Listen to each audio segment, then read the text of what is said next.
Bonjour à tous.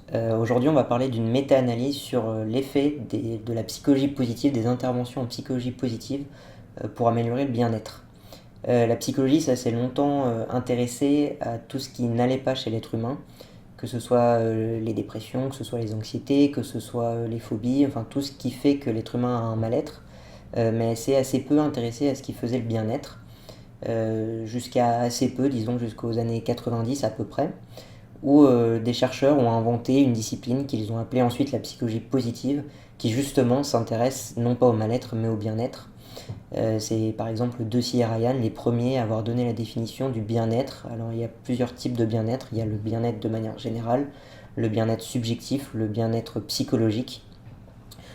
Pour eux, le bien-être, c'est un fonctionnement et une expérience psychologique optimale.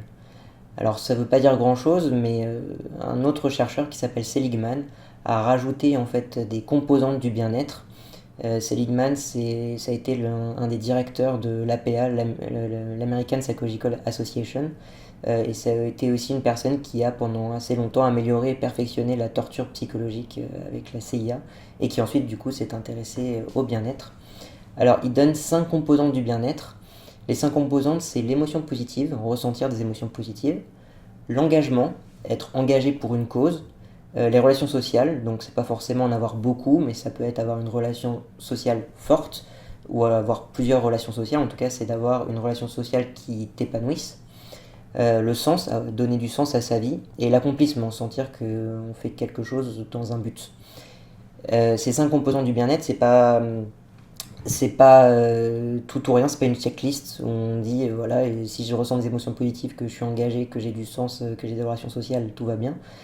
C'est plus personnel, on va chacun doser en fonction de ces 5 composantes pour avoir le mieux-être possible.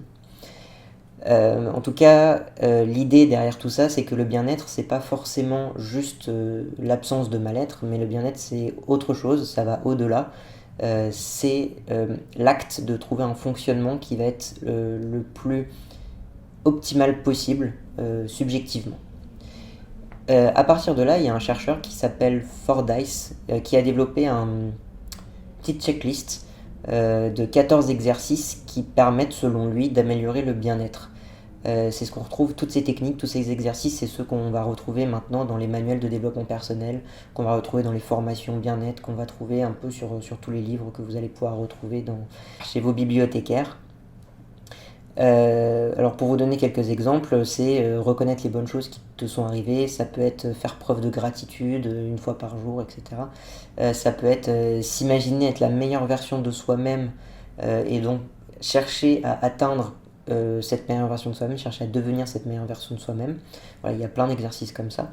Et ces exercices, on les appelle les PPI, c'est-à-dire Positive Psychology Interventions.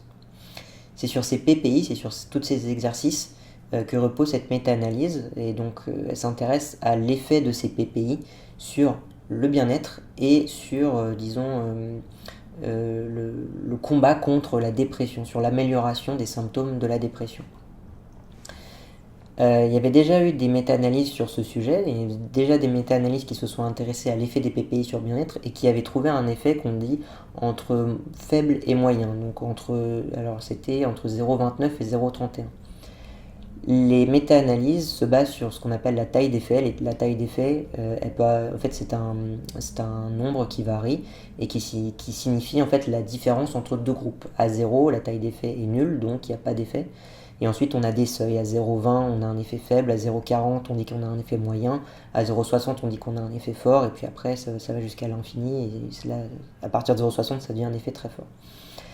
0,29 ou 0,31, c'est des effets qui sont entre faibles et moyens, mais qui du coup tendent à dire qu'il y a un effet et que ça pourrait être utile d'utiliser ces interventions pour améliorer le bien-être. Sauf que, selon ces auteurs, ces méta-analyses-là ne prenaient pas en compte un très grand nombre de biais, n'utilisaient pas d'études randomisées contrôlées, donc les études qui ont, disons, le plus haut niveau de preuve. Et donc il y avait un certain nombre de biais qui existaient et qui faisaient que peut-être cette taille d'effet était beaucoup trop surestimée. Donc ils ont repris toutes les études, c'est à peu près la psychologie positive, ça date des années 90 à peu près, donc là on commence à avoir 20 ans, 30 ans de recul, on commence à pouvoir avoir des études de qualité sur le sujet. Donc ils ont repris toutes ces études, ils en ont trouvé d'autres, ils ont fait d'autres choix que ceux des études précédentes pour avoir, disons, le plus haut niveau de preuve possible. Et ils ont trouvé une taille d'effet des IPP sur le bien-être de 0,08, soit quasiment pas d'effet. Sur la dépression, ils ont trouvé un effet de 0,04, donc encore plus faible, quasiment zéro, tout simplement. Et donc, qu'est-ce que ça nous apprend? Eh ben, ça nous apprend que ces livres de développement personnel, tous ces exercices sur le bien-être, les guides, les petits exemples, les petits bouquins d'exercices, les livres de pseudo-méditation qui vont vous apprendre à aller mieux, les formations aussi à la psychologie positive, toutes les interventions qu'on va pouvoir mettre en place dans les écoles, dans les universités pour aller mieux. En fait, ça fonctionne pas. C'est une perte d'argent, c'est une perte de temps. Et souvent, quand on investit du temps ou qu'on investit de l'argent dans quelque chose et que ça fonctionne pas, ben, en fait, on va avoir un effet de réactance, on va même plus y croire du tout. Et donc, en fait, ça a un double effet. C'est un effet où ça marche pas, et en plus de ça, on se sent mal parce qu'on a essayé de faire un truc dont on s'est rendu compte que ça marchait pas. Donc, si vous avez un mal-être psychologique, quelque chose que vous souhaitez, un problème que vous souhaitez résoudre, bah, il vaut mieux directement aller voir un psychologue, un vrai psychologue, un psychologue TCC, plutôt que d'essayer de résoudre ça par vous-même avec des livres. Et si vous allez mieux, si vous allez bien, bah, disons que ces exercices ou ces techniques ne vous aideront pas à aller encore mieux. Il n'y a pas de technique qui fonctionne, en tout cas c'est ce que nous apprend cette méta-analyse. Voilà, merci d'avoir suivi cette vidéo. Vous pouvez mettre un pouce bleu, vous pouvez vous abonner pour être tenu au courant de l'actualité scientifique. Je vais reprendre le rythme de mes vidéos. Je vais les faire un peu sous un autre format, le format actuel, c'est-à-dire avec très très peu de montage, ce qui va me faire gagner un peu de temps et qui va me permettre de justement pouvoir continuer à faire des vidéos. Et donc on se retrouve bientôt pour une nouvelle vidéo sur l'actualité en psychologie sociale. A plus.